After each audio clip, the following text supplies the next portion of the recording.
Bonjour tout le monde, j'espère Bientôt. que vous allez tous bien, j'espère que vous avez passé une excellente semaine. Nous allons extrêmement bien. On est très ravis d'être encore chez vous ce soir ou ce matin, dépendamment de l'heure à laquelle vous allez nous suivre. Comme vous l'avez remarqué, je suis pas seul, je suis avec Christian, mon compagnon de tous les Bonjour, jours. bonjour. Exactement. J'espère que vous allez tous bien. Christian, sinon toi, comment s'est passée ta semaine? Ça va, la semaine c'est très bien passé. J'étais en mode travail, maison, passer le temps avec la famille, passer le temps avec Dieu. 2025, comme on s'est dit, on va encore essayer d'être plus proche de Dieu qu'on l'était en 2024, toujours avec improving, non? Toujours s'améliorer. Donc, Dieu fait grâce, on est là. J'espère que c'est pareil de ton côté. Yeah, pareil de mon côté, à part que nous ici, on a quelque chose qui est naturel chez vous là-bas à New York. Il a neigé 2 fois les 3 dernières semaines. Alors, tout a fermé. Donc, bon, pas une première, mais c'est rare. La neige est rare ici en Caroline du Nord. Et quand il neige, tout ferme. Je me dis, Atlanta, on dirait que c'était un pire. Yeah, yeah. Je sais que j'ai vu en ligne. Donc, Yeah. j'espère que vous êtes tous safe Et on là-bas. est safe, donc on sort pas déjà, il y a pas trop de problèmes ici. Alors, je crois la semaine passée, on a commencé, ou notre dernière séance, on a commencé un sujet qui était intéressant par rapport au deuil, le deuil et notre foi. Et dans notre conversation autour du deuil, d'ailleurs, on a commencé à parler du cœur ou de l'âme, comment est-ce que le cœur pouvait être affecté. On a trouvé qu'il était intéressant de continuer un peu dans ce domaine-là parce que c'est un champ vaste et qui mérite à ce que l'on puisse en parler parce que d'une manière ou d'une autre, nous sommes tous affectés dans ce domaine-là. Pour donner un peu un contexte à tous ceux qui vont nous suivre, je sais pas pourquoi je fais ça souvent quand je prêche, j'utilise trop mes mains. Mais bon, pour ceux qui vont Pas naturel, vas-y. pour ceux qui vont nous suivre, pour essayer de vous donner un peu un contexte, ici on parle un peu des blessures du cœur ou des blessures de l'âme, un peu comme toute chose qui, d'une manière ou d'une autre, affecte notre cœur, affecte notre âme. Et c'est dans ce sens-là que l'on sera un peu en train de parler de ça. Et tu avais évoqué quelque chose d'intéressant, ce qui d'ailleurs nous a conduit à chercher à parler de ça. C'était comme un épisode que tu as eu après la mort de ton père, avec l'appel de ton frère et tout, qui était vraiment insistant. Et toi, à cause du traumatisme, tu es allé à l'extrême et tout. Et puis après, quand tu parles, c'était pour quelque chose de banal et tout, et tu t'es fâché contre lui. Alors que ça n'avait rien à voir avec lui, mais tout à voir avec ce qui se passait à l'intérieur de toi. Et qu'est-ce que tu nous emmènes un peu aujourd'hui? Est-ce qu'il y a autre chose encore qui s'est passé comme ça? Tu as déjà eu à Non, faire ça à Grasse. je pense que non, pas elle. Peut-être certaines réactions, peut-être le côté extra protecteur. Oui, avec ça, je dirais peut-être. Et ajouter un point par rapport à mon petit frère. Ça, papa est parti en 2013. Ça, c'est arrivé en 2024. Oh, C'est wow. carrément 11 ans 11 après, ans, 11 mais ans je après. réagis toujours de la même manière. Et pour la petite histoire, encore une fois, le petit m'appelle à 21 heures chez moi. C'est carrément 3 heures chez lui. Et il insiste au fait. Et je réponds pas parce que j'avais pas le téléphone sur moi. Et alors, quand je vois le téléphone, je vois 2, 3 appels manqués. Puis il y a ma femme qui dit, ton petit frère m'appelle. Mon Dieu, qu'est-ce qui se passe? Et là, en fait, mentalement, tu te mets à te préparer. Et on parle de blessures de l'âme, et on va en discuter ici. Et mentalement, tu te prépares au pire. Et quand tu réponds à l'appel comme ça, tu sais, j'ai pensé à quelque chose là, on allait discuter, j'aimerais. Alors, et en ce moment, en fait, je pense que je suis justifié dans ma réaction, je suis fâché, je lui réprimande pour ça.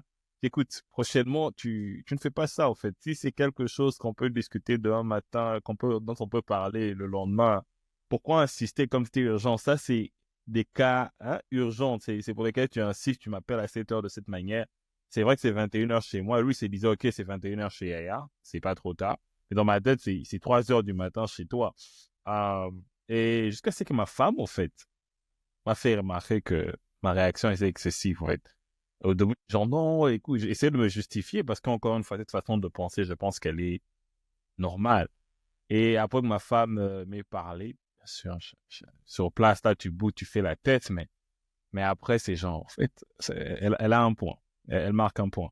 Alors, ça, c'est juste un exemple et de ces blessures-là de l'âme qu'on a et de fois qu'on ne réalise pas, en fait, qu'on porte. Et je ne sais pas si tu veux qu'on saute déjà Yeah, yeah, vas-y, dans on est déjà le sujet dedans, et on en tout. parle, yeah. Et, exactement. Et ça va même dans le passage qu'on va lire. On peut tous lire Proverbe 4, 28. Là, si tu peux lire Tu dis Proverbe 4, Proverbe 4, 28. Proverbe Oh, 23. 4, 23. Ok. Yep. Garde ton cœur plus que toute autre chose, car c'est de lui que viennent les sources de la vie. De la vie. Amen. Et alors, je voulais utiliser ces versets pour nous faire comprendre en fait, le lien avec blessures internes, c'est que les blessures de l'âme, à chaque fois que la Bible parle du cœur et de l'âme, la Bible est en train de faire allusion à notre être intérieur. Encore une fois, l'esprit, notre personne, et quelque chose qui n'est pas palpable. Et si tu veux trouver une connexion ou une façon de percevoir l'intérieur ou l'esprit, l'âme, c'est la pensée, au fait.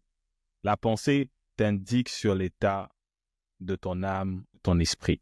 Et c'est comme ça qu'on te dit de faire attention pour un enfant qui a donné sa vie à Dieu, de faire attention à ton cœur. Alors quand la Bible te dit ça, ça ne dit pas donc, Kolia Mungwate, sinon tu auras l'attention. Ah, Lingala. Ne mange pas du sel, sinon ça va te faire des problèmes de tension. Le cœur ne veut pas dire non, il ne faut pas que d'aller chez quelqu'un qui va te briser le cœur, parce que ce cœur ici, physique, aura de problèmes. Donc, quand la Bible nous parle du cœur, ça parle de l'esprit, de l'âme, ça parle de notre façon de penser, pas juste nos pensées, mais même ça va plus profondément, ça va dans notre façon de penser, notre façon de gérer l'information, dans notre façon de percevoir même la vie. Et alors, et comme vous voyez maintenant le lien avec mon cas ici, comme je disais par exemple, avec une blessure que j'ai eue, c'est que ça fait que l'expérience du deuil que j'ai eu a changé ma façon de percevoir les choses, a changé ma façon de penser à certaines choses. Quand je vois un appel à une certaine heure, ma façon de penser, c'est pas plus que le conscient, même intérieurement, c'est que il y a une mauvaise nouvelle. Avant, je ne pensais pas comme ça. C'est pas comme non, il y a une situation qui s'est créée qui a changé ma façon de penser. Et très souvent, et quand ma façon de penser a changé, en ce moment, je me suis pas dit que, voilà, c'était un trouble, une blessure de l'âme. Moi, je me suis dit, non, je prends mes précautions pour ne plus expérimenter la même Mhm. chose. Alors ça, et pour moi, ça fait preuve de sagesse de dire non, je vais être sage quand quelqu'un m'appelle maintenant, il faut répondre directement parce que ça doit être une mauvaise nouvelle ou un état d'urgence. Et je me dis, l'urgence peut arriver à 7 heures du matin, 10 heures. Moi, je réponds à l'appel normalement parce que c'est 10 heures du matin. Pourtant, là, l'urgence peut arriver. Mais bizarrement, là, je suis normal. C'est quand c'est à une certaine heure que l'appel, je ne me dis pas que c'est juste un appel. Je me dis Exactement. forcément, Il y a c'est une quelque chose. urgence. Alors ça, déjà, c'est un exemple de comment de fois les blessures internes peuvent nous impacter. Et donc, une façon même, l'un des symptômes de cela, c'est de regarder une façon de penser, une façon de percevoir les choses. C'est vraiment un indice pour les blessures qu'on peut porter dans l'âme. Exactement. Je ne sais pas si tu veux ajouter quelque chose de là, Non, non, Damien. je trouve que c'est intéressant que tu dis ça comme ça, au fait, parce que, et tout ça est parti d'un événement, un événement déclencheur et tout. C'est pas, comme tu dis, c'est pas comme si tu es né comme ça avec cette phobie de répondre aux appels à une certaine heure et tout. Il y a quelque chose, un élément qui a déclenché ça et tu ne t'es juste pas rendu compte, tu n'as pas fait la corrélation entre cet élément et comment est-ce que tu as commencé à mener ta vie. Il y a plusieurs exemples comme ça. Moi, j'ai vécu aussi quelque chose de similaire avec toi. Bon, déjà, avec la perte de mon père et tout ça, cette affaire d'appel, parce que moi, tu te rends compte au fait que tu es à l'école, tu as un téléphone d'abord en cachette parce que vous pouvez pas avoir de téléphone et tout, et tu vois un appel d'un oncle, au fait, qui sait qu'à cette heure-là, tu es censé être à l'école et tout, et puis après, il t'appelle, c'est genre, ok, ça doit être sérieux s'il m'appelle à cette heure et tout. Et finalement, quand plus tard dans la journée, tu comprends en fait pourquoi il t'avait appelé.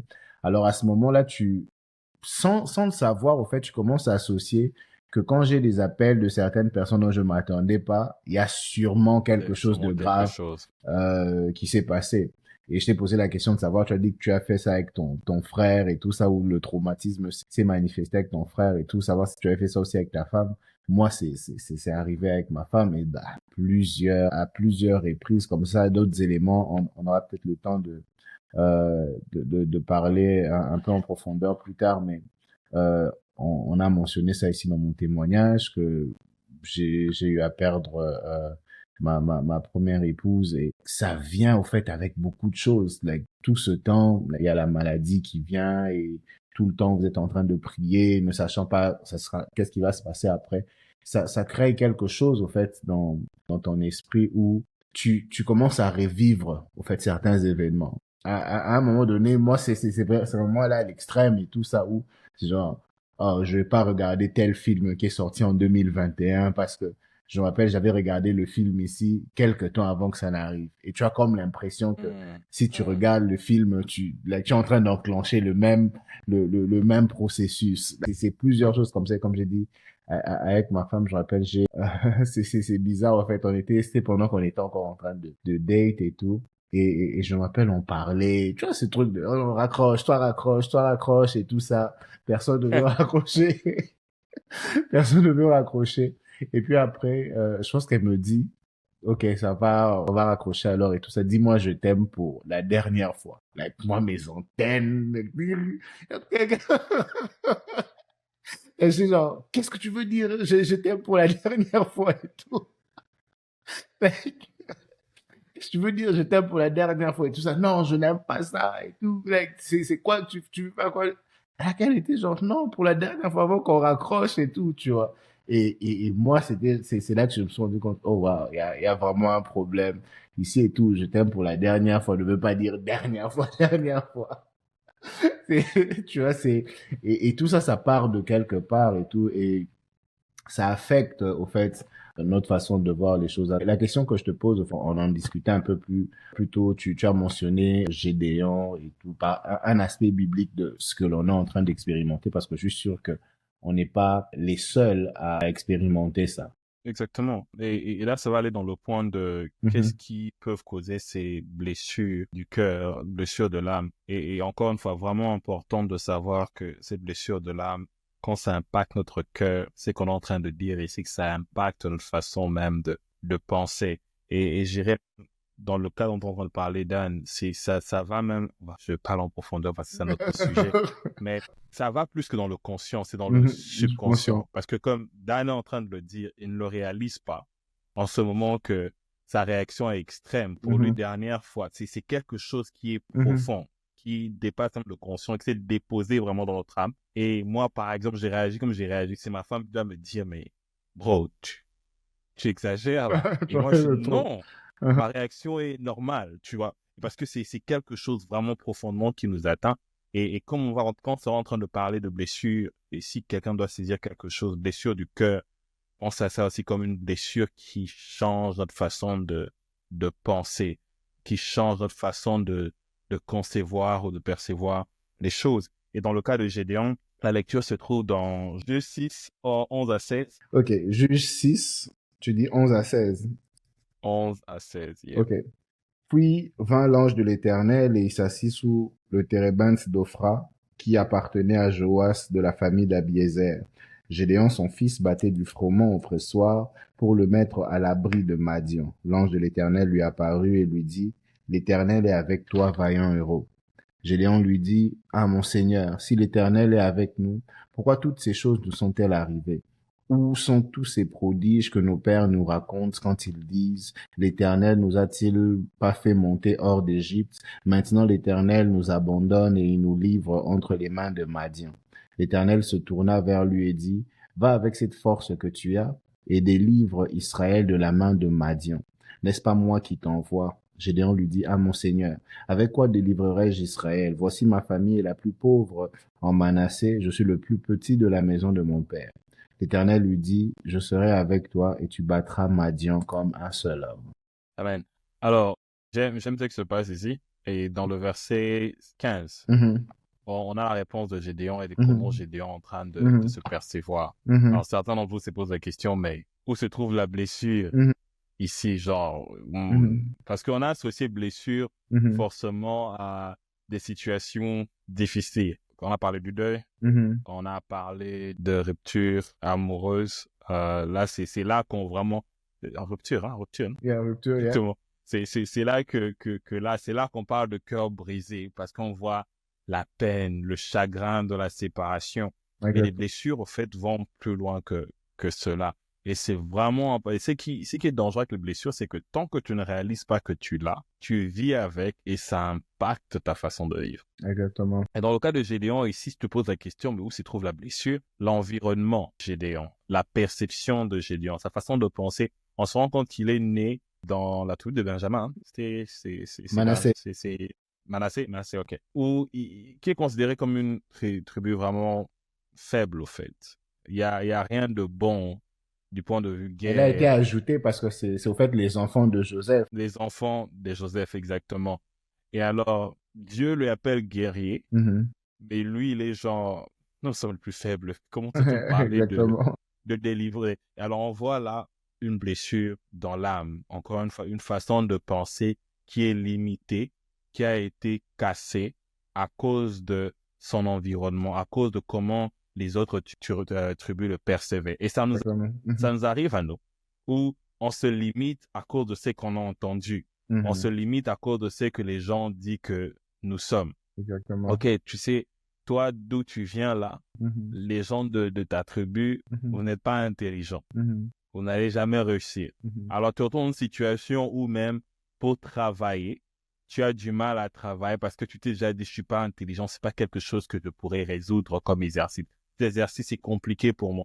Tu ne te donnes même pas du crédit ou d'essayer parce qu'il y a quelque chose que tu as entendu, quelque chose qui a été répété. Et c'est un point que j'aimerais aussi mentionner. Très souvent, c'est vrai que les situations de choc comme le deuil, la séparation, où juste, il n'y a pas besoin de répétition.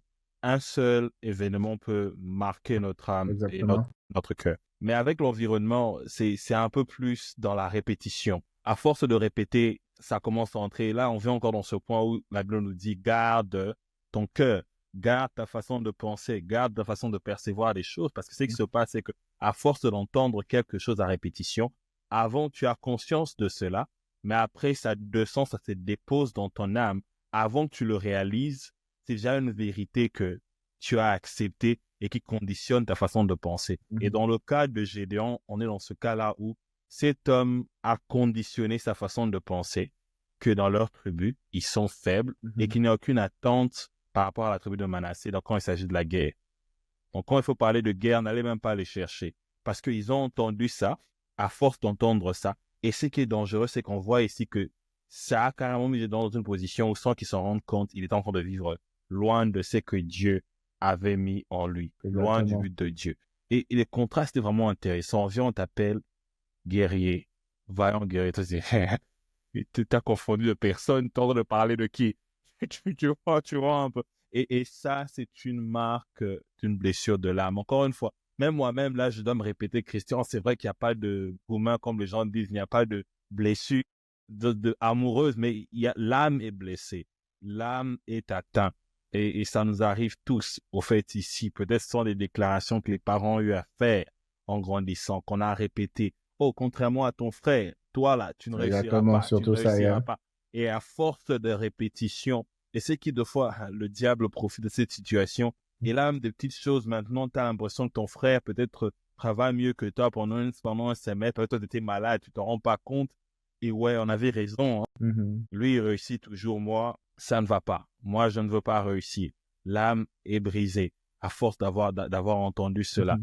Les choses auxquelles qu'on regarde, les films qu'on regarde et tout. Aujourd'hui, on est en train de vivre dans un monde où les gens deviennent de plus en plus pervers, Mhm. l'impudicité et autres. C'est parce qu'à force de répétition, à Mhm. force de répétition, d'être exposé à beaucoup de choses auxquelles on Mhm. n'est pas censé être exposé, ça va et ça corrompt l'âme. L'âme se trouve blessée, l'âme se trouve corrompue. Et avant de te rendre compte, tu normalises la perversité. Exactement. Et là, maintenant, tu te bats à sortir de cela. On va aller dans ça, c'est votre point. Mais au fait, c'est tellement au fond que tu peux même lire la parole et dire, ah, Dieu dit que c'est mauvais, mais c'est pas ta façon à toi de penser. Ça, c'est que Dieu dit. Mais toi, dans ta façon à toi de penser, tu normalises la chose. Parce que c'est déjà au fond de ton âme. Alors, ça, c'est le point de Gédéon où Mhm. l'environnement, à force d'un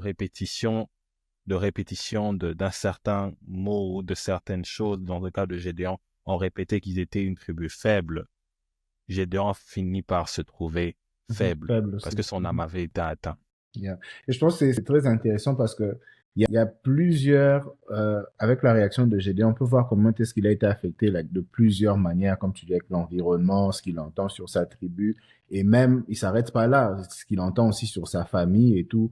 Quand il parle de plus petit de sa famille, là, peut-être qu'il est le cadet et tout, mais avec aussi l'idée de ce que l'on raconte sur, en termes de cadet et tout ça, que, oh, peut-être rien de bon, un peu comme avec, c'est quelqu'un qui se veut sortir de Galilée, je pense, je pense que c'est ce que cette personne dit. Qu'est-ce qui peut, qu'y a-t-il de bon qui sorte de, voilà. Alors, il se dit, OK, est-ce que de, like, ma personne, déjà, je suis le plus petit, de la plus petite des tribus et tout ça, est-ce qu'on peut s'attendre de quelque chose de moi et tout?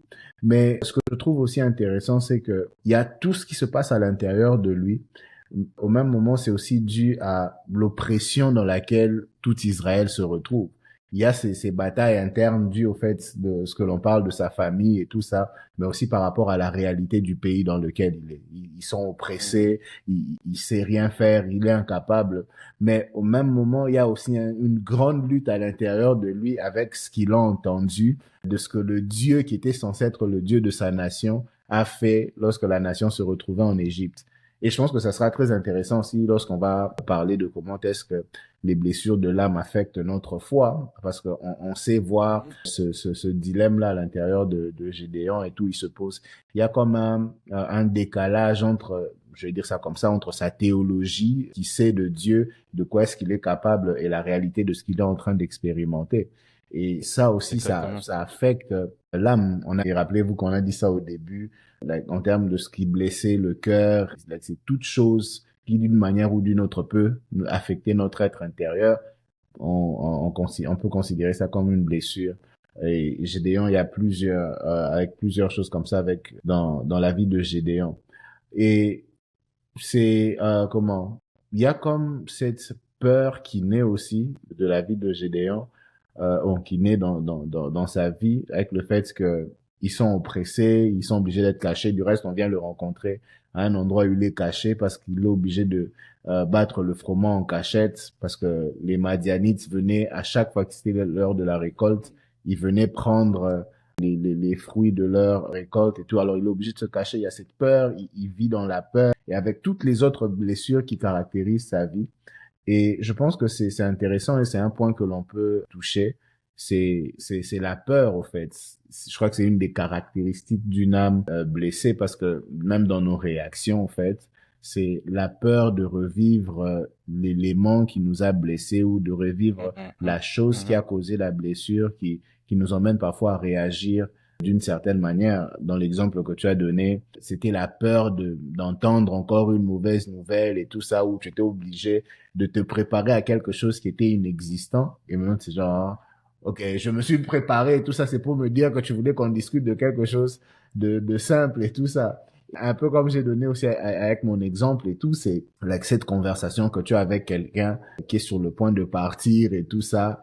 Genre, qui toi maintenant quand tu entends je t'aime pour la dernière fois, c'est genre, hey, est-ce que je me retrouve encore like, dans ce genre de trucs? Et c'est là maintenant que parfois tu deviens même spirituel, d'une spiritualité qui n'existe pas. Tu vas Qui appeler n'existe l'esprit, pas. tu vas appeler l'esprit de mort.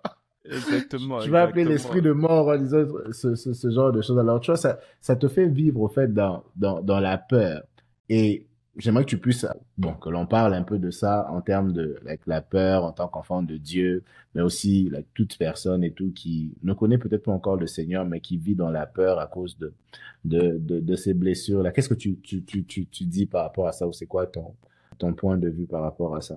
Exactement. Et moi, je dirais, au fait, même pour nous, enfants de Dieu, il y a l'exemple je pense que tu étais la personne mieux passée, tu pourras nous en parler un peu avec Esaïe et tout. Mhm, La peur, c'est intéressant parce que, encore une fois, avec la peur, ça peut être, comme j'étais dans le cas de Gédéon répétitif, ou ça peut mhm, aussi être encore une situation de choc. Et je pense à Esaïe, par exemple, mhm, et dont on a parlé, où il fait un miracle, il y a le feu qui apparaît, mhm. et là, Élie, maintenant, on lui dit qu'on va Élie. Et là, d'un coup, on le on le menace. menace de mort. C'est comme si sa façon de penser, il oublie le Dieu qui sert. Il oublie que c'est le Dieu qui a carrément brûlé. Mhm. C'est comme si, mais Élie, qu'est-ce qui se passe, au fait? La peur, je ne sais pas comment ça a touché son âme, mais à un moment donné, il commence à demander à Dieu la mort. Au lieu d'aller vers ces dieux-là pour lui demander protection, au lieu d'aller vers ces dieux pour dire, voilà, c'est qu'on m'a dit, qu'est-ce que tu dis? Je suis le dernier de tes prophètes ici, Seigneur. Mais lui, c'est, Seigneur, tue-moi parce que je Mhm. préfère que toi tu me tues, que ce soit pas eux. Qu'est-ce qui se passe? Et la peur, c'est que l'une des leçons que je tire de cela, c'est que ça nous atteint tous. Alors, on pouvait dire, mais Élie était là avec Dieu, à tel niveau, avec Dieu, un niveau élevé, il a vu de miracles. Comment ça se fait que la peur peut toujours l'atteindre et tout? Et on va voir le contraste avec Jésus. Jésus, c'est vraiment intéressant parce que Jésus est dans notre situation, mais Jésus lui dit, c'est pas encore mon heure. Alors, la peur n'était même pas là. La tempête commence donc ça, on va voir ça dans le cas de la guérison, Mhm. du rétablissement. Mais dans le cas d'Ésaïe, ici encore, c'est que ça nous montre, c'est que des choses comme la peur peuvent vraiment affecter quel que soit notre niveau de spiritualité. Et quand on dit affecter notre âme, affecter notre façon de penser, même de percevoir les choses, et nous pousser à prendre des décisions extrêmes. La décision d'Élie est extrême. Ce monsieur se met à fuir dans un désert, espérant qu'il va aller mourir, au fait. Il s'est tellement éloigné des hommes que Dieu devait se servir de deux oiseaux pour le nourrir. Pour moi, ça c'est extrême. Et du point de vue humain, de fond, on le lit, mais ça semble être incompréhensible, au fait. Imaginez qu'aujourd'hui, on dit à Dan, quelqu'un vient et dit, Dan, à cause de miracle là que tu as fait, tu m'as humilié, Dan, moi je vais te tuer. Dan qui se met à crier, on va me tuer, tu prends la voiture, ouf, tu pars, tu conduis, on ne sait pas où, Dan il est au Mexique, genre, il reste conduit vers le sud, Mhm. non-stop. Mais qu'est-ce qui se passe avec Dan? Tu vois, et ça c'est la peur, au fait. Et une chose qu'on doit donc retenir ici, je me dis déjà, c'est que la peur atteint tout le monde. Je pense pas qu'il y a un niveau de spiritualité qui te rend, comment le terme, Immunisé. humide à Mhm. l'action, Mhm. Mhm. français, je sens que j'ai mélangé les i et le u ici. Immunisé. Mhm. Immunisé, Ouais. qui nous Mhm. immunise. Ok, voilà. Euh, Comprenez. qui nous Pause rend en fait publicité. insensibles, qui nous rend insensibles, qui nous rend sensibles à la peur et tout. La peur, elle est là, mais c'est au fait comment tu réagis quand la peur commence à Exactement. impacter ou chercher à affecter ton âme, à blesser ton âme et tout. Et un point encore, Dan, que tu l'illusion, en fait. Tu te prépares pour quelque chose qui n'existe même pas. Tu es stressé Exactement. en train de pleurer à cause de quelque chose qui n'est même pas évident. Et donc, cette peur-là, c'est vraiment définitivement quelque chose qui nous atteint, quel que soit notre niveau de profondeur avec Dieu. Je crois que je vais lire un peu l'histoire pour que les autres aient un contexte. Et c'est vraiment intéressant. C'est dans 1 Roi 19. Vous pouvez lire tout le chapitre. La Bible dit, Akab rapporta à Jézabel tout ce que Élie, tout ce qu'avait fait Élie et comment il avait tué par l'épée tous les prophètes. Jézabel envoya un messager à Élie pour lui dire que les dieux me traitent dans toute leur rigueur si demain à 7 heures je ne fais pas de ta vie ce que tu as fait de chacun d'eux. Élie, voyant cela, se leva, s'en alla pour sauver sa vie. Il arriva à Barsheba, qui appartient à Juda, et il laissa son serviteur. Puis, pour lui, il alla dans le désert où, après une journée de marche, il s'assit sous un genêt et demanda la mort en disant, c'en est assez maintenant, Éternel, prends mon âme, car je suis pas meilleur que mes pères. Alors, ici, comme Christian l'a dit et tout, on a quelqu'un qui prie le feu descend. Il tue les prophètes de Baal par l'épée. Il prie après 3 ans de sécheresse, il prie que la pluie revienne et tout ça. Il expérimente Dieu dans cette dimension-là. Mais il y a un événement qui se passe, il entend une menace, quelqu'un qui jure par les dieux de faire de sa vie ce qu'il a fait aux autres prophètes. Et là, on a comme l'impression qu'il oublie directement le Dieu qui a travaillé avec lui, parce qu'il ne faut pas aussi oublier à cet épisode où on envoie des généraux de l'armée aller le chercher, et quand ils se présentent, parce qu'ils sont pas polis, ils le reconnaissent pas comme homme de Dieu, ils prient, le feu tombe du ciel, ils sont brûlés. Alors je me dis, mais cette personne qui a expérimenté tout ça, pourquoi est-ce que elle est prise de peur et tout ça après ce genre de menaces? Et je crois qu'il y a aussi quelque chose à l'intérieur de lui qui le fait réagir au fait à ces menaces-là et tout. La peur naît de ça, il va même se débarrasser de son serviteur, puis lui-même aller dans le désert et tout, et puis après il en a, ça s'en est de trop pour lui, il demande la mort.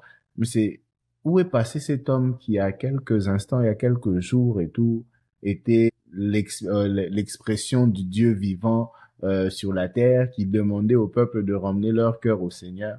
Et c'est là, en fait, et je crois que tu as mentionné ça pendant que tu étais en train de parler, de comment est-ce que la peur peut paralyser quelqu'un et l'emmener à poser des actions irrationnelles, au fait. Et c'est comme ça que ce sujet de blessure du cœur ou des blessures de l'âme ne doit pas être pris à la légère, parce que il y a certaines actions que tu poses aujourd'hui, que tu penses être les bonnes actions, que tu penses être comment, des actions avisées, des actions sages, au fait, qui ne sont que les résultats du traumatisme et de la peur, d'une peur que tu as expérimentée. Et petit à petit, ça t'éloigne, au fait, de ce que le Seigneur a prévu pour toi. Tu vois un peu. Et, euh, Exactement. et je pense que c'est très important d'en être conscient. Et je crois que ça va nous emmener vers la fin où on parle de guérison, parce que, OK, je suis conscient maintenant que certaines des actions que je suis en train de poser ne sont pas moi être sage, moi être prévoyant, mais c'est mon traumatisme qui est en train de réagir au travers de ma vie. Alors, qu'est-ce que je fais, au fait, pour être guéri? Qu'est-ce que je fais face à cette peur qui me paralyse à chaque fois que un événement similaire se produit, où j'ai comme l'impression qu'il y a comme une répétition de scénario? Qu'est-ce que je fais dans ce genre de situation? Avant que tu parles, j'aimerais mentionner trois choses par rapport à ça. C'est donner mon témoignage aussi avec ce texte qui m'a aidé. Mais j'aimerais que l'on lise un peu l'histoire de Jacob, qui se retrouve aussi dans une situation où il a peur. On est dans Genèse 32, verset 3. Jacob envoya devant lui des messagers à Ésaü son frère au pays de Séhir, dans le territoire d'Édom. Il leur donna cet ordre: voici ce que vous direz à mon seigneur Ésaü.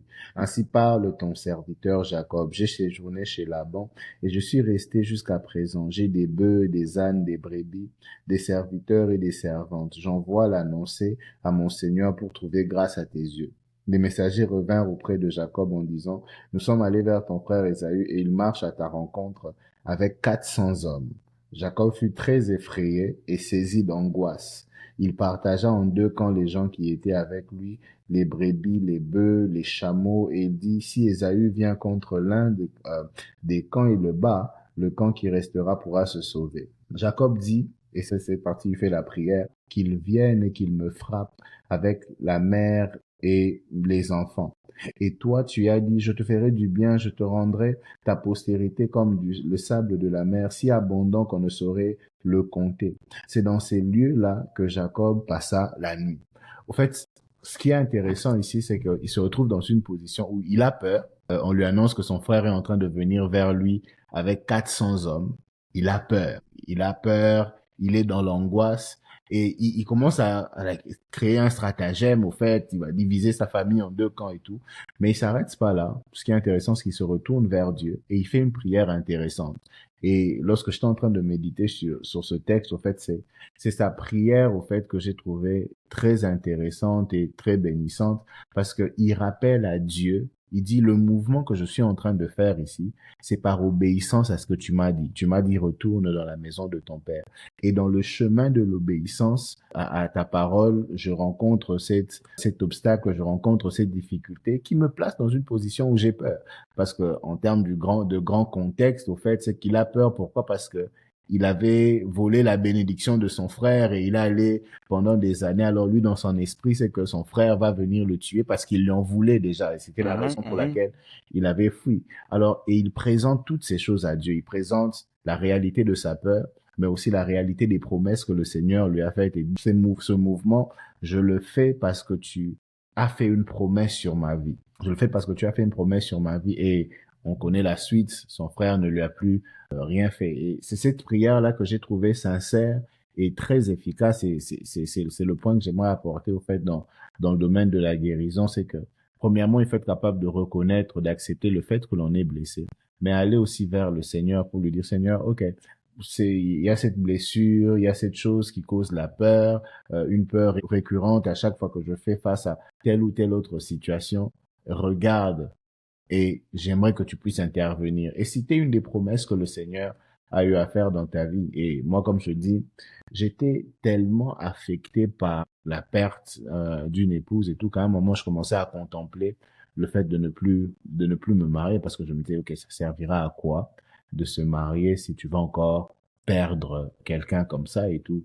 Et je commençais à avoir ce type de pensée où je me disais, like, pour moi, l'amour en termes de à ce que l'on voyait avec Disney et tout, c'était quand on parlait de happily ever after et tout ça, ils vécurent heureux. Moi, je me disais que ça peut être, c'est happily ever after, ça peut être seulement 2 ans parce que c'est le nombre d'années que mon premier mariage avait duré et tout. Et je commençais vraiment à nourrir ces pensées petit à petit jusqu'à ce que je parle avec un grand frère qui me donne ce texte dans Nahum 1:9 qui dit que la détresse ne paraîtra pas 2 fois. Et c'est avec ça que j'ai commencé à prier. Je suis genre, OK Seigneur, la réalité c'est que tu m'as gardé en vie.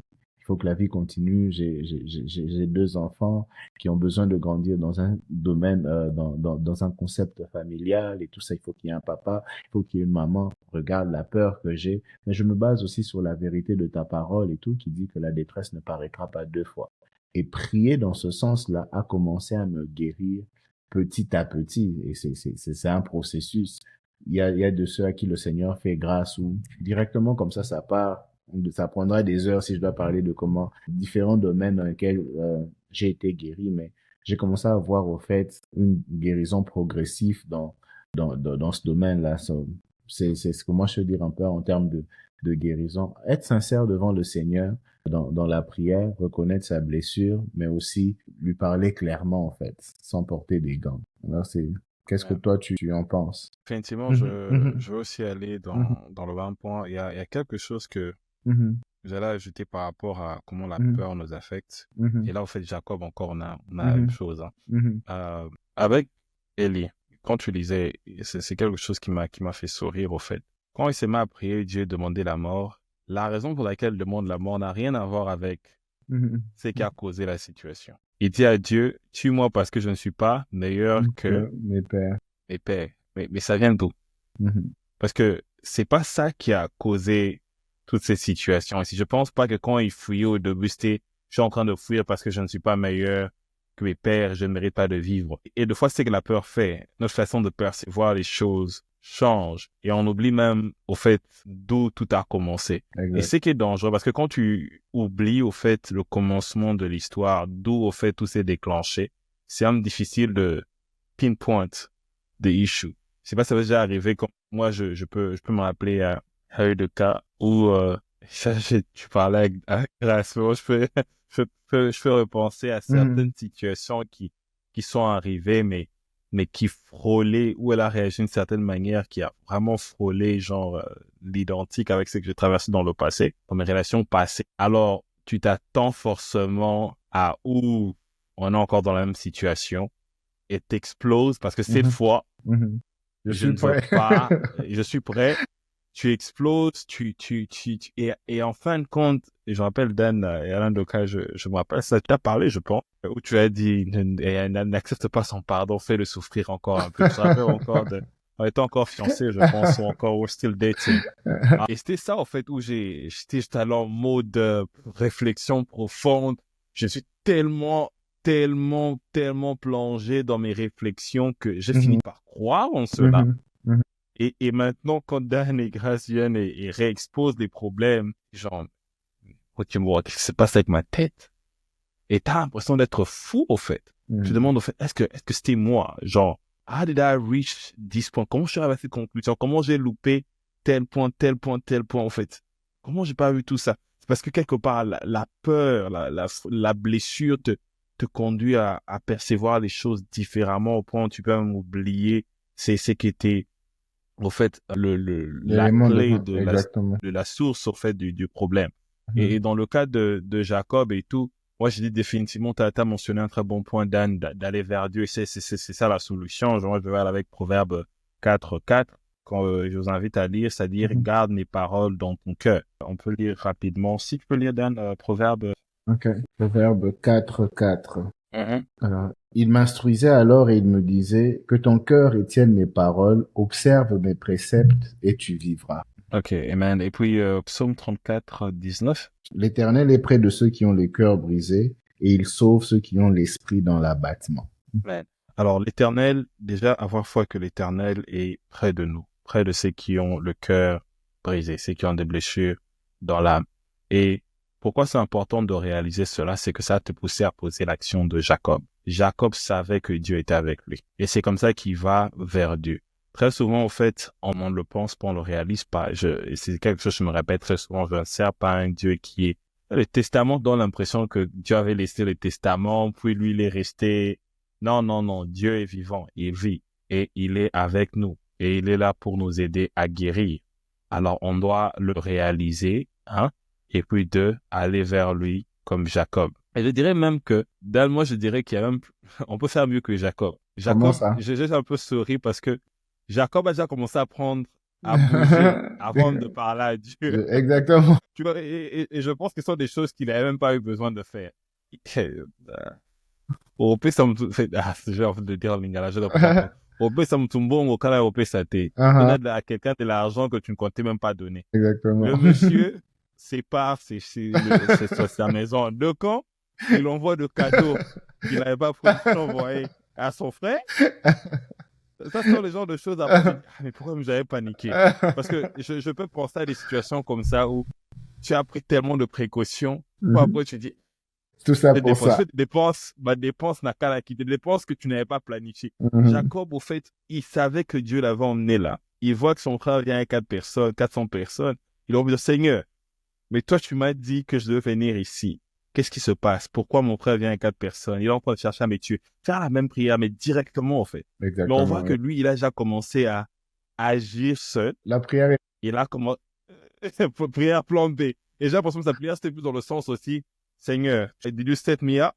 Est-ce que c'était ton plan ou tu as la position compliquée, boy, tu vois? Alors que Dieu était avec lui, Dieu le rassure définitivement, la porte, la paix et tout. Et avec son frère, on dit son frère courait vers lui. Je me demandais quand il voyait son frère courir, est-ce qu'il était en mode genre, hey, le gars, il a un couteau? Et c'est jusqu'à ce que son frère lui a donné un câlin, qu'il s'est calmé et qu'ils sont mis à pleurer. Et donc, je me dis, faire même mieux. On a le Saint-Esprit avec nous. Au moment où cette peur, cette blessure, qu'on sait que une blessure commence à bouger en nous, commence à influencer nos décisions, n'est pas poser les actes, mais parler à Dieu avant même de poser les actes. Parce que tu reconnais là que tes actions sont motivées, pas parce que Dieu te dit, mais motivées par la peur. Exactement. Tu vois un peu. Et c'est comme j'ai dit, on peut même faire mieux Jacob. que Jacob. On apprend de lui le côté où définitivement il faut aller vers Dieu. Mais va vers Dieu déjà quand tu réalises qu'il y a le problème. De moment tu es réaliste, qu'il y a une blessure qui a besoin d'être guérie, va vers Dieu.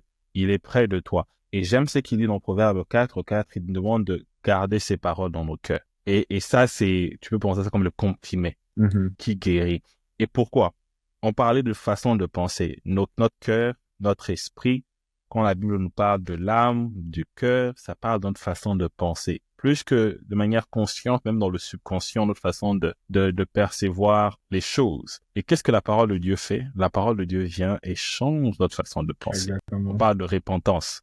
Elle guérit dans ce sens, elle apporte la vie. Alors, ton expérience te dira, voilà telle situation et tout est chaotique pour toi. Mais Dieu te dira, non, moi j'ai des projets que j'ai établis pour toi. Exactement. Et garder la parole de Dieu dans nos cœurs, c'est pas mémoriser la parole. Je souvent encore cette prédication de Miles Monroe que j'ai vraiment aimé. Il dit, le problème c'est que de fois on pense que mémoriser la parole de Dieu, c'est garder la parole dans notre cœur. Ça n'a rien à voir. Le diable a mémorisé la Bible. La preuve, il a parlé à Jésus. Garder la parole de notre cœur, c'est de faire de la parole de Dieu notre façon de penser. Prendre cette façon de penser, l'incorporer, faire de cette façon de Dieu de penser, notre façon de penser. Parce que tu peux être ici à lire toute la Bible, et aujourd'hui je me dis c'est vraiment le symptôme du chrétien actuel, où oui la Bible dit ça, mais j'ai l'impression de ça, donc ce que tu dis c'est que ça c'est comme ça que Dieu pense, je respecte la façon de penser de Dieu, mais moi j'ai ma façon en moi J'ai de ma penser. vérité. Quels que soient les versets que tu as gardés, tant que c'est comme ça, tant qu'il y a cette division-là, tu n'as pas la parole de Dieu dans ton cœur. Tu peux avoir l'impression que tu l'as, mais tu ne l'as pas. Tu as la connaissance, mais tu ne l'as pas gardée dans ton cœur. Quand tu gardes la parole dans ton cœur, elle devient ta façon de penser. Avant même que tu dises, non, c'est Dieu qui a dit, non, moi je fais des choses comme ça. Parce que la façon de penser de Dieu est devenue ta façon de penser. Et ça, c'est garder la parole dans notre cœur. Alors, quand tu retournes une situation de Gédéon, par exemple, où il entend tout ce qu'on lui a dit, on lui dit que tu es faible, mais Dieu lui dit, vaillant guerrier. C'est vrai qu'il fallait qu'on le pousse Mais en fin de compte, il accepte cette C'était dans du façon-là cœur. de penser. On va, Dieu lui dit, non, t'as trop de gens, tu vas avec 300. Il dit, ok, on va aller avec 300. Et parmi les 300, les critères, c'est pas qu'ils sont balèzes, qu'ils sont forts, mais c'est qu'ils vont boire de l'eau comme des chiens. Ok, Seigneur, c'est ce que tu dis. Moi aussi, je pense pareil. Il s'est aligné avec Dieu. Et là, on voit cette peur, cette façon de penser qu'il était faible, que ça partit au fait. Maintenant, tu as un homme dont la pensée s'aligne avec la pensée de De Dieu. Dieu. On voit ça aussi avec Élie. Élie, l'ange vient, lui parle, alors il se ressaisit et maintenant il fait ce que Dieu lui demande de faire. Parce qu'il accepte que ce que Dieu dit est ok. Non, tu dois vivre. Tu ne peux pas mourir ici, dans le désert. Alors prends le pain que je t'ai donné. Et il y a un point clé ici qui est subtil, mais qui est important de réaliser. Le pasteur le disait aussi, Maswan Ho. Il y a une chose que Dieu ne peut pas contrôler sur terre, et c'est la volonté des hommes. Ça, c'est ce qu'il a voulu. Il nous a donné notre propre volonté qui nous donne la capacité de choisir. C'est comme ça que dans Deutéronome, il dit, il y a la vie et il y a la mort. Tu peux réaliser que tu es blessé à l'intérieur de toi. Tu peux réaliser que Dieu est à tes côtés et qu'il est la guérison. Mais tu dois vouloir cette guérison-là. Et vouloir, c'est aussi accepter de garder la parole de Dieu en toi. Parce que Dieu peut venir et te dire, prends ma parole. C'est à toi de décider de garder cette parole-là en toi. Et c'est comme tu dirais, mais comment moi je ne guéris pas? Ça fait longtemps que j'ai pris, ça fait longtemps que je suis en Dieu, je suis chrétien. Moi là, par exemple, je donnais ma vie à Dieu à longtemps. Et parce que je n'ai jamais réalisé que c'était un problème. Alors, je ne suis jamais allé vers Dieu pour ce problème. Je sais que maintenant, j'ai réalisé que c'était un problème. Et je dois maintenant changer ma façon de penser, accepter que quand Dieu me dit, voilà, Christian, c'est ta peur, c'est pas à chaque fois qu'on t'appelle à cette heure qu'il y a un problème. Et quand le téléphone sonne et que ton âme veut aller en mode, rappelle-toi ce que Dieu t'a dit. On a une part de responsabilité dans cela. Parce que Exactement. il y a la volonté humaine. Dieu ne va pas te forcer à guérir. Tu dois vouloir la guérison. Et c'est ce vouloir-là qui va te conduire à garder la parole de Dieu. Tu ne peux pas me dire que tu veux guérir d'une situation difficile si tu veux la laisser encore mariner. Il faut accepter d'avancer. Si tu veux encore t'attrister sur ton sort, et parce que c'est le diable te dira. Le diable te dira, non, tu sais quoi, ça en vaut pas la peine pour toi. T'es déjà condamné, t'es déjà limité. Et c'est que tu acceptes ton vouloir, ta façon de penser, tu diras, ok, moi, dans mon cas, c'est fini. Mais Dieu te dit, ma grâce c'est renouvelle. Ma grâce est là pour toi. Je suis à tes côtés, je viens me mettre à côté de ceux qui ont le cœur brisé.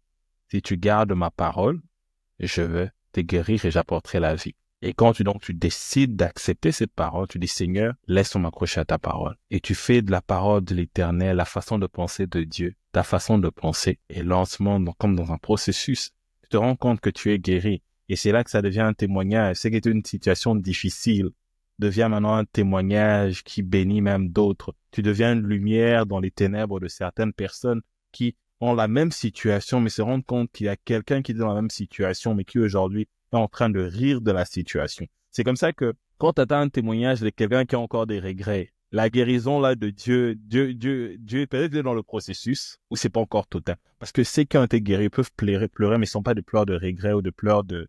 En fait, c'est un pleur de voilà, quand j'imagine où j'étais et ce Que que Dieu a Dieu a fait. fait. Mhm. Et c'est ce qui fait pleurer. C'est pas un pleur de waouh, ma situation là, j'ai souffert. Non, non. Waouh, Dieu sait ce que tu as fait. C'est là où je suis quand je compare à là où j'étais. Parce que la guérison a été totale. Yeah. Et j'ai parlé de la personne de Jésus-Christ comparativement à Élie. Ça va dans le même sens. Jésus était dans la façon de penser de Dieu. Et dans la façon de penser de Dieu, il savait que lui, c'était à la croix qu'il devait partir. Alors quand les tempêtes ont commencé à souffler, il était tranquille. Quand on le pourchassait pour le tuer, il était tranquille. Parce qu'il disait quoi? C'est pas encore l'heure. C'est pas encore l'heure. Alors à cause de ça, même quand on présentait ces choses, quand son âme voulait être troublée par les situations, parce qu'il pensait comme Dieu, il pensait en ligne avec Dieu, il pouvait au fait rejeter cela et marcher dans la volonté de Dieu, dans la paix et dans la joie. Alors ça, c'est que j'allais dire quelques points, mais je sais que j'ai... Bon, non, mais c'était important pour quelqu'un. Et je crois que tu as tellement bien expliqué qu'on va directement se lancer dehors dans la prière, que l'on puisse terminer. Vous nous avez entendu assez longtemps. Non, on va prier, j'aimerais que l'on puisse prier ensemble. Vous allez prier pour nous et ensuite, on pourra se dire au revoir. Alors, tu as peut-être réalisé avec notre échange aujourd'hui que toi aussi tu étais blessé et que quelque part cette blessure t'a affecté ou une peur est née et cette peur a commencé à dicter ta façon de vivre, a commencé à dicter tes réactions face aux situations similaires qui ressemblaient à la chose qui t'a blessé. Et on t'a donné cette piste de solution où il fallait que tu puisses reconnaître que tu étais blessé, il fallait que tu puisses reconnaître que tu avais peur, mais aussi aller vers le Seigneur et faire de la parole de Dieu ton mode de vie. Garder sa parole dans ton cœur de manière à que ce soit la première chose. Quand la peur va te dire que là, il y a une répétition de scénario ici, tu vas revivre la même chose, que la parole de Dieu te dise autre chose, que la parole de Dieu te dise que la détresse ne paraîtra pas deux fois, que la parole de Dieu te dise que non, tu ne mourras pas, tu vivras et tu raconteras les bontés de l'Éternel. Alors je prie que le Seigneur puisse toucher tout un chacun d'entre nous, alors que vous allez élever vos cœurs devant sa présence, alors que vous allez aller devant lui sincèrement, reconnaissant vos limites, reconnaissant vos incapacités, reconnaissant votre peur ou votre angoisse, que le Seigneur puisse étendre sa main et qu'il touche tout un chacun d'entre vous et que vous puissiez expérimenter une guérison totale, le type de guérison que seul lui peut donner. Et c'est dans le nom de Jésus que j'ai ainsi prié. Et on peut dire Amen. Amen, amen, amen, Amen. amen. Alors que Dieu nous bénisse. On se retrouve à notre prochain numéro où on parlera encore d'autres choses intéressantes. Alors n'oubliez pas de subscribe ou de vous abonner. C'est comme ça qu'on dit, bon, on n'a pas encore le langage des réseaux et tout. N'oubliez pas, n'oubliez pas de vous abonner, de cliquer sur la cloche de notification de sorte qu'à chaque fois qu'il y a une vidéo qui sort, que vous puissiez être au courant, parmi le premier à être au courant. Alors. Et j'allais ajouter juste quelque chose à cela. Voilà, vous pouvez aussi nous suivre sur Instagram. On est là. Très important. Exactement. Et sentez-vous aussi libre de nous écrire. Parce que je me dis, c'est important. Il peut y avoir des questions. Peut-être vous avez besoin d'une prière. Alors, nous sommes là. On prie que Dieu nous utilise pour être une bénédiction pour vous. Alors, si vous avez besoin de prière, vous avez besoin de parler. Voilà, le ministère LSTW, on est une lumière. Exactement. Déjà pour vous parler de Dieu. Nous sommes le sel sur ces terres. Alors, on est prêt à être cela comme Dieu veut qu'on le soit. Alors, sentez-vous libre de nous joindre, de nous écrire et on est à votre disposition. Donc, suivez-nous sur tous les réseaux. Je crois que c'est LSTW Ministry sur Instagram ou simplement LSTW. Je crois que c'est ça. Et bon, on est sur YouTube et puis je pense qu'on est aussi sur TikTok maintenant qu'on a remis ça ici aux États-Unis. Donc, que Dieu vous bénisse. À plus tard. Et à plus tard. Passez une très bonne